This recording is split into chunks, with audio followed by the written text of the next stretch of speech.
Good morning, and thanks for being here. I'm going to announce something I didn't plan to announce, but as I walk in and I hear the squeak, I think it's time I come clean with the media and all Canadians that the hip replacement I had in 2007 involved a defective part. So believe it or not, I may be the squeaky wheel in Parliament, but I'm also the squeaky hip. So the Parliamentary Protective Services have said to me for some time, Madam May, you cannot sneak up on us. We hear you coming. So as I walk, I almost mentioned it last weekend at the Parliamentary Press Gallery dinner. I thought, should I confess that I actually squeak as I walk, a part implanted in my body? And when you think about it, what kind of irony is it that someone who's campaigned for years, I used to be the lawyer for the Public Interest Advocacy Center and for consumer protections. Anyway, I'm not complaining. My hip doesn't hurt. I'm blessed to be in a country with a healthcare system that ensures anyone who needs knee and hip replacements will get them, even if you have to wait. It's not a life-threatening condition, but I never thought I'd end up being someone who, as I walk, I squeak. Can't tell you how many people stop in the woods and say, I hear a bird. Just a moment. I know what it is. And I say, no, it's my hip. No, it was a bird. All right, so to the purpose of today's brief press resume of where we are on Wednesday with Parliament shuttering Friday evening for the next until the third week of January, I wanted to review where we are and the concerns I have as a member of Parliament. There is a lot of legislation yet to be passed, but more fundamentally, there's a lot of legislation yet to be studied. Pour moi, comme député, j'ai le grand honneur d'être le député de Saint-Gilles-de-Golfe il y a presque 15 ans. Alors, c'est une surprise pour moi aussi. Mais dans tout le temps quand j'étais le député de Saint-Gilles-de-Golfe, c'est la première fois où les droits des députés, le processus de démocratie dans notre système parlementaire, c'est menacé par l'approche du bureau du Premier ministre. C'est un fondamental manque de respect pour le Parlement lui-même. So we have a lot of bills, not that much of a legislative agenda. Had I been Prime Minister at the end of the election, would have started with saying what bills died on the order paper, which ones should we take up soon, because some of them have been studied, some were at the point of being passed, and unfortunately on January 6th, they died. In the normal course of things, I would have expected the government of the day to say, let's pick these up. Bill C-33, for example, which was ready at report stage. There were others ready for third reading, and say these have broad support across Parliament. In any case, that isn't the approach the Prime Minister took. And we have had, since the election, most of the bills brought forward fall in the category of omnibus bills, with many changes made within one piece of legislation, and with an approach that great speed can be conveyed to the Canadian public and may, in fact, represent competence and decisiveness. I'm not going to judge or be partisan about it. I'm just making sure Canadians know that legislation passed in this place is being passed without adequate study.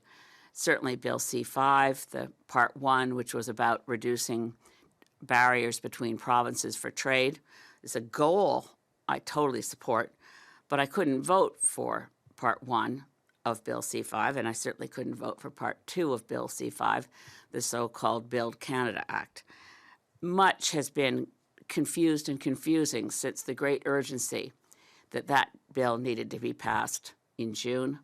Very few people will remember, other than those of us who lived through it, that at every stage the Liberal agenda was supported by whipped votes for the Conservatives, so that we had a so-called programming motion, which meant that Bill C-5 was not studied in committee virtually at all. In fact, second reading for the bill took place on Monday, June 16th, where no committee had yet been struck to study it. Tuesday, June 17th, committee was struck to study it, to start at 3:30 in the afternoon and conclude its meeting at 5:30. I won't go through the rest of the week. The bill was through all stages and passed from the House of Commons by Friday, June 20th. since then, we also had, before C5, we had introduced Bill C2, which was called the Strong Borders Act.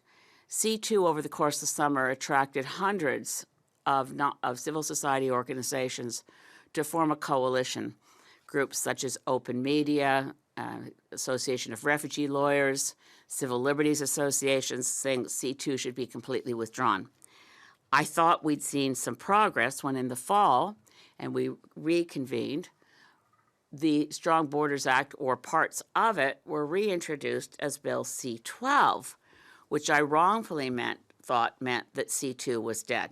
We now have both C2 and C12 on the order paper, with the government having announced that removing from C12, the new version of the Strong Borders Act, some of the worst elements of C2, the warrantless opening of mail and access to internet information, are not in C12. But we've now been advised by government that as soon as C12 is passed, C2 will come back with those sections in it again.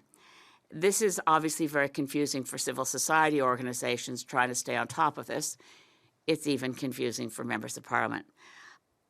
The Green Party put forward numerous amendments to C12, clause by clause, as did, and a credit to the New Democratic Party and member for East Vancouver, Jenny Kwan, who also put forward amendments. Jenny's amendments and mine were quite similar in their goals, if not in the exact wording, in that we were both trying to protect refugee rights from the way C12 is currently drafted. Our amendments were defeated, but unfortunately, amendments that constitute even more of an assault on refugee rights were carried in committee, and it remains to be seen whether when C12 comes to report stage in this place and then third reading, we will have an opportunity. I have amendments ready. I'm hoping to present them. Ms. Kwan has agreed to second my amendments. We'll see if the Speaker accepts them.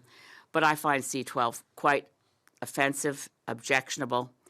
And I also find, again, as someone who's served in this place since 2011, I've never seen anything like the government bringing forward a bill like C2, only to bring forward, without withdrawing C2, a bill that's virtually the same, C12, and then say, when we get through C12, we can bring in C2 with the amendments that strip out the parts we've already passed. So it reminds me more of a shell game than anything I've seen in Parliament before. Bill C4, speaking of interesting tricks, is the Affordability Act. And as I mentioned, bills are omnibus bills. C4 contains within it Part 4. Now, Affordability Act, no surprise to people, and certainly the Carney Liberals campaigned on it to get rid of the consumer carbon price. So while I disagree, I can't claim we weren't warned that C4, the Affordability Act, gets rid of our carbon pricing system for consumers. But what's curious is Part 4 of Bill C4, which are amendments to the Elections Act. Now, the only connection I can make to affordability is to perhaps save the Liberal Party legal fees, and that could make it affordability. But Elections Act amendments, Part 4 of Bill C4, are to remove the very few sections in the Elections Act that protect Canadians' personal information controlled by political parties. The sections that protect personal information are under Bill C4. The language is that they are deemed never to have entered into force and are repealed. One would think that was clear enough in terms of nailing it down. But then, I've never seen this before, Part 4 of Bill C4 will be deemed, once we pass it here, will be deemed to have come into effect May 31st, 2000. That's right, 25 years ago. Interesting. So, again, what's being evaded here? What kind of personal information is in the hands of political parties that require a time machine to undo whatever mischief there might be in allowing the sections merely to be repealed, but not just repealed as of now, never existed back to the year 2000. So again, haste, I've always old truisms are often true. Haste makes waste. Passing bills quickly doesn't mean that we're decisive. It just may mean we're not doing our jobs. C9 is another one that concerns me greatly. I never had a chance to speak to Bill C9, nor have I had a chance to vote on it, because increasingly bills go through to second reading, quote unquote, on division, which means that only the recognized parties in Parliament have anything to say about second reading. The recognized parties being the Conservatives, the Liberals, and the Bloc Québécois, which means that the NDP members of Parliament and myself, in the past, we would have had the right, 5 of us, to stand up and say, we asked for a recorded vote.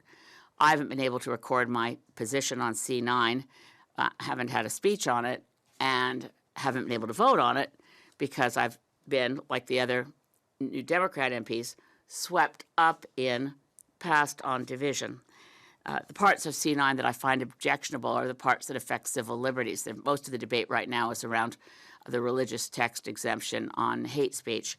But I find it very worrying to imagine that you could be in a location and not know that behind you there's an offensive image, a Hezbollah flag or a swastika, something you wouldn't want to be anywhere near, and at the same time not know that you're 2 blocks from a house of worship where such symbols are particularly hateful. This is an unnecessary, draconian approach to public expressions of concern. Our rights to free speech, our rights to free assembly are threatened by C9. So I say it today in a press conference because I haven't had in a moment been allowed to say it on the floor of the House of Commons. But that's almost nothing compared to the Budget Implementation Act, which we've still not voted on, which is over 600 pages long. And the devil's in the details, as we know. The idea that you need an omnibus budget bill and that you don't need to really look at it, we're told in the House of Commons. Everything in here, I've heard from the Liberal MPs, everything here was in the budget. So this is merely implementing the budget. And I put to you, there was nothing in the budget that required changes to the International Rivers Improvements Act or the Migratory Birds Convention or the Canada Wildlife Act. But more concerning are the changes found on pages, I think 301 to 304 of the Budget Implementation Act. Page 301 to 304 of the Budget Implementation Act puts in place something never mentioned in the budget, that ministers will now have personal discretion to decide if an entity, and an entity is defined as a person or a corporation or an association, or it's basically anything. If an entity asks a minister to exempt them from any Canadian law, the minister can do so, or 2 ministers can do so together, and the only thing they can't exempt an entity from obeying is the criminal code. But any other laws, it's okay. And the ministers will make it public that they have exempted this entity from having to obey said laws as soon as it is, quote unquote, feasible. There is no timeline on when the ministers might decide it's feasible. So in terms of transparency, then you've got the question of what level of detail must the ministers provide to the public. There's a big swath of exemptions, exceptions. You don't have to tell the public if there's personal or confidential information, I assume confidential business information as well, Canadians won't need to know. This is in the guise of cutting red tape, and when I asked about it yesterday in the House, and as far if memory serves, and I certainly need to search Hansard, but I don't think any other member of Parliament has focused on this section of Bill C-15. When would we have had time? We have had, I did get to give a speech on Bill C-15 on November 27th, and I pointed out the various sections I found objectionable. This one, though, rises above all the others. Why are ministers to be given such wide personal discretion to say that laws don't apply? That's been a theme since Bill C-5, when this Prime Minister's office, for the first time ever, invoked the Henry VIII clause that most Canadians haven't heard of, that Henry VIII decreed that if he brought into place a decree or a law that violated previous of his laws or decrees, that was okay because he's Henry VIII. When last June, when this came in Bill C-5, and Liberals told me, but we ran on this. This was in our platform. Because I'm very fond of my colleagues and because I don't mind a good laugh now and then, I said, I don't remember that the Liberal campaign theme song was I'm Henry VIII, I am. I don't think that the Henry VIII Clause formed any part of the platform of the Liberal Party of Canada. In any case, the Henry VIII Clause also reigns through Bill C-15, particularly the sections found on cutting red tape, pages 301 to 304. Lastly, I wanted to touch on something that I think Parliament should be seized with. I think we should be debating and discussing, and Canadians should be paying a lot of attention to Donald Trump's new 2025 national security strategy, which represents, if we thought that the world order was being ripped to shreds, this puts it in black and white, and it's a public policy document from the United States that's deeply distressing. It basically says the United States has no allies, the U.S. is only out for itself. Not really a surprise, I suppose. It's called the Trump Corollary to the Monroe Doctrine, and it specifically takes aim at Europe. I find this language very distressing. Economic decline, this is quote, is eclipsed by the real and more stark prospect of civilizational erasure. The larger issues facing Europe include activities of the European Union and other transnational bodies. Through this document is a clear incitement to support the most right-wing populists and fascists within the European Union to interfere in domestic elections within Europe and to support those that would like to do away with international institutions, with the rule of law, potentially with NATO itself. They target that these horrible transnational bodies undermine political liberty and sovereignty through censorship of free speech, suppression of political opposition, loss of national identities, and self-confidence. So nationalistic, white supremacists, misogynist, against immigration, you bet. Also against the Paris Agreement, against climate action. But I have to say that given that Canada shares those values, when we expand our trading relationships, I think we should be seeking out countries that have shared values with us, which obviously with Europe we do. Respect for democracy, respect for human rights, and somehow this document landing right now, I guess some people might look at it and think, well, phew, it doesn't even mention Canada. But I think Canadians will see in this a direct assault on our values, on democratic values, and on the critical importance of hanging on to democracies, of defending Ukraine. This document, this new national security strategy from Trump, is transparent in its alignment with Russia as a strategic ally and not democracies and not countries that have deep respect for human rights.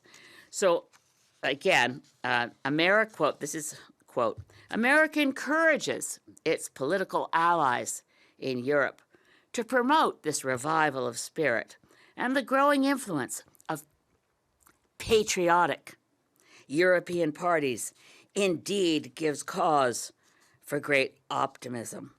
Our goal should be to help Europe correct its current trajectory. We will need a strong Europe to help us successfully compete and to work in concert with us to prevent any adversary from dominating Europe, etc. So this is something that I think Canadians should be talking about. I wish in our Parliament we had more opportunity to look at big picture issues, but our Parliament has been dominated by abbreviated debates, and unfortunately, and I certainly understand why some parties have decided that in the face of being bulldozed with bills, the appropriate thing is simply to create obstructions. Mais ce n'est pas suffisant. On doit faire le travail pour le peuple du Canada. C'est notre devoir et nous devons le faire. Maintenant, nous sommes dans une période où le Parlement lui-même n'est pas nous n'avons pas l'efficacité, nous n'avons pas la capacité de prendre les débats sérieux, de participer dans les débats respectueux. Ça, c'est un autre problème, le comportement des députés. We've had a problem with the lack of respect in Parliament for quite a while. I had hoped it would get better. I don't think it has, but we're also facing a time where I have sympathies for any party that says we don't like being bulldozed. So I'm often, as the Green Party leader in the House of Commons, because I don't heckle, I can only think quietly to myself, a plague on all your houses. But I work for Canada. I want policies that put Canada first, and I want to think of the whole world in the way that we do as Canadians, with our legacy of leadership from people like former Prime Minister Lester B. Pearson, someone who actually was awarded the Nobel Peace Prize for work that deserved a Nobel Peace Prize. I'm quite certain, and it was before he was Prime Minister, I think, as we all know, in the Suez Crisis, that Lester B. Pearson invented international peacekeeping. We need to step up into our history and our legacy pour protéger les droits humains, pour protéger les institutions multilatérales comme les Nations Unies, comme les autres coalitions des démocraties et avec les autres amis du Canada, les nations qui partagent nos valeurs. And I do think we're a country that has its values. So regardless of my deep concern with the direction that the Prime Minister is currently taking us, obviously with the agreement with Alberta, but compared to what's happening, where's Canada's place in the world under Trump's new national security strategy? That should be preoccupying us far more than it is.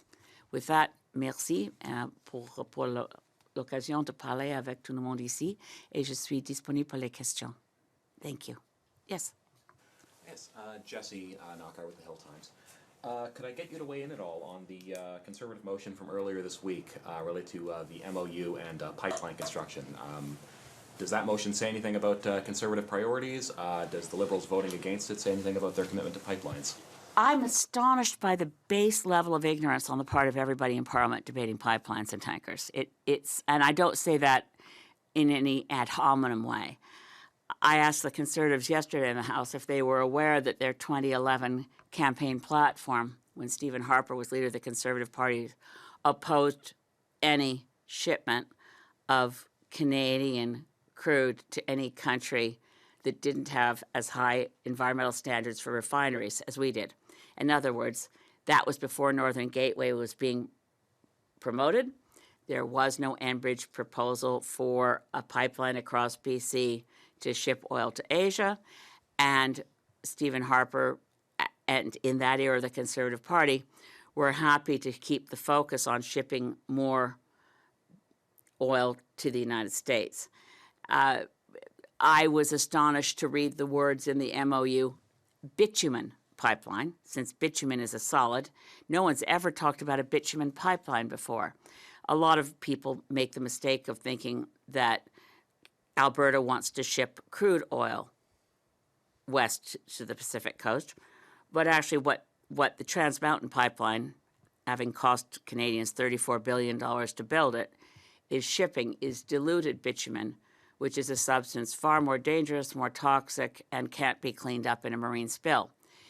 None of these things come to light in our debates. So yes, what it says about the Conservative Party is that they see this alliance with Daniel Smith as threatening to their base.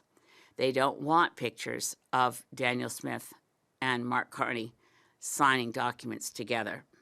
And I have to say, quite a Trump-like style, big documents that can be held up. The MOU itself, much has been said about it, particularly in the debates. We heard Liberals say this makes it clear that there must be a private proponent before the pipeline is built. Actually, the MOU doesn't say that. The MOU says you have to have private financing. The MOU specifically says Alberta is the proponent. So again, the MOU requires quite a lot more study before people claim it says things it doesn't say. It certainly doesn't say that there must be free, prior, and informed consent and respect for UNTRIP. So again, on both sides, I think it's very revealing. The MOU itself contradicts language, not just promises made to me, it contradicts language in black and white in the budget document at page, and just make sure I don't make a mistake here, page 348 is where the budget document says that investment tax credits will not be made available for enhanced oil recovery.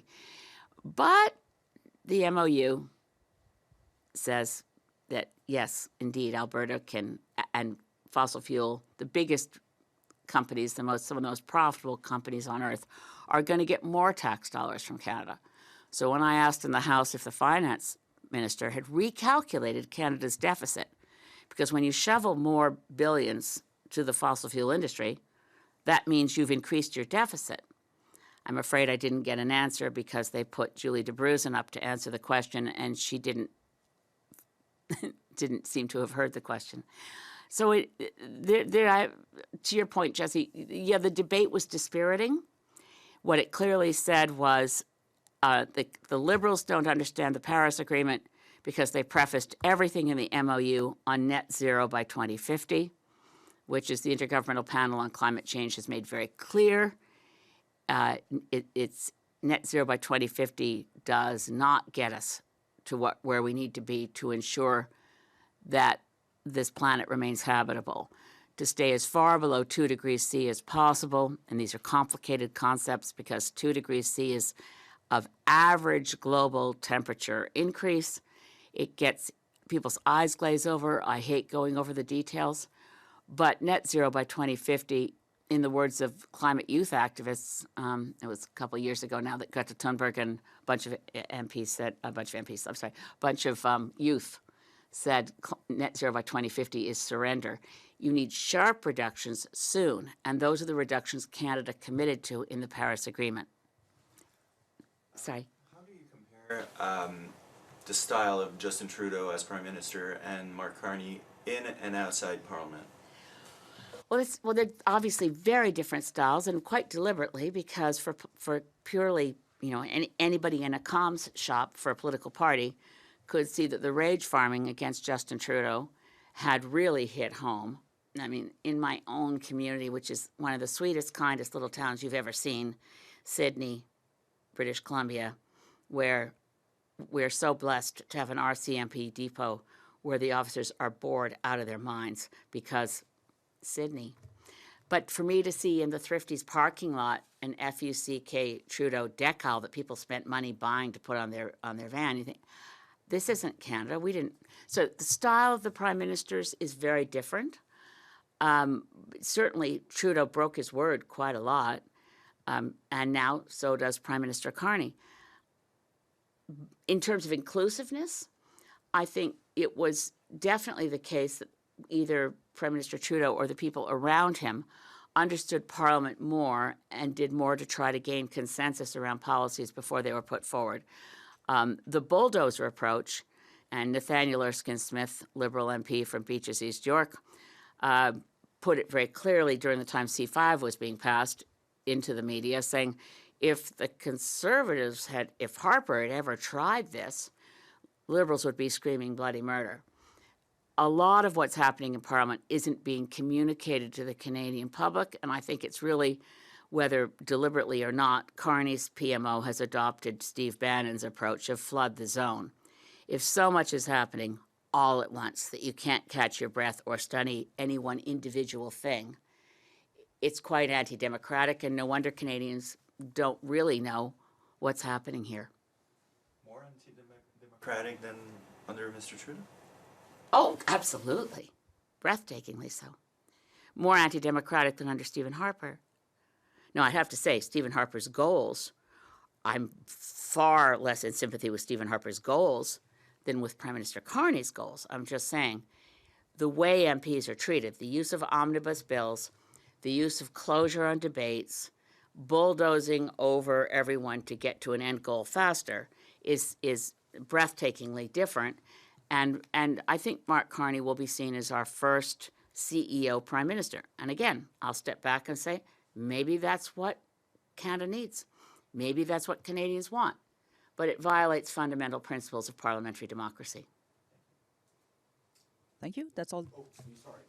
I have two questions just on the legislative stuff and then the national security stuff. Yeah, they I'll have be- a press conference at 10:30, so I'll I'll try to be give a very- short answer. No, I'll be sorry. very, so on the first one, like you said, they've been moving very, very fast and there's been a lot of sort of work being done, sound and fury, all that, but I mean, there's only about 4 bills that have gotten passed.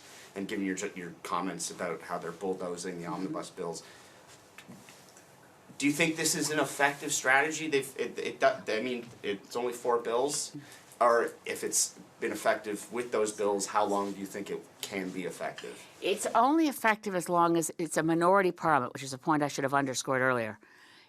It wouldn't have been possible to bulldoze C5 through without at every single step the Conservatives backing the Liberals on every single vote, including the procedural ones. The Conservatives aren't doing that as much anymore. So on some they will, on others they won't. And Conservatives are seeking obstruction and filibustering in committees and so on. And sometimes the Liberals filibuster in committees too. So there's less understanding of Parliament, I think, in the people who surround the Prime Minister. And there's less willingness to spend the time it takes to develop good working relations. We are all human beings, and we need to know each other and know how to work with each other. I think the current approach of the Prime Minister's office is to be very much more transactional. These are, after all, bankers, less concerned with the big picture, and with less concerned, I think, actually, with what would be good economic strategy for Canada.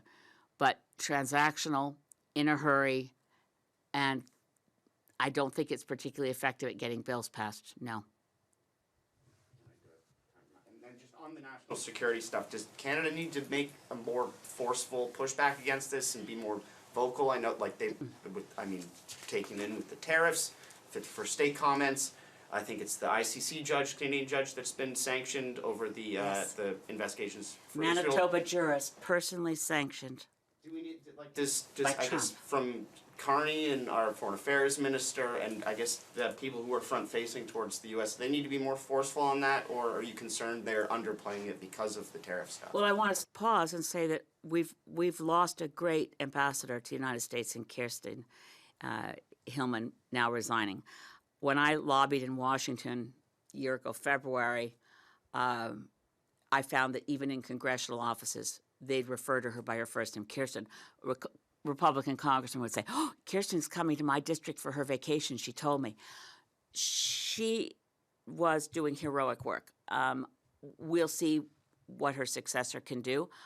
I don't think we should be thinking in terms as Canadians, in parochial terms of, and I know they're big, important terms, of how to fight back on Trump's tariffs. I think we need to embrace economic sovereignty, do more to protect our natural resource industries through the use of strategic reserves. In other words, protect ourselves from Trump rather than go to him on bended knee. We won't get anywhere with President Donald Trump. It's clear he views the things that make Canada a country we love. And if you ask Canadians, our national health care system, our multilateral, our multicultural, and our commitment to multilateralism are all things directly targeted in Trump's new national security strategy. So I do think we should be taking more of an elbows-up approach, protect our industries, protect our workers, and it's not going to be easy. But we can't pretend that the U.S., if we could only get Trump on a good day and he feels like saying yes, we'll all be better off. Because right now Trump is a threat to the global world order, and we have to realign our thinking to make sure that his goals of staying in close alliance with Putin don't undermine our efforts at democracy and peace and respect for international law. Thank you. Thank you. This concludes the press conference. Merci, c'est ce qui conclut cette conférence de presse. Thank you. I'm sorry I shouldn't have taken as long with the first answer.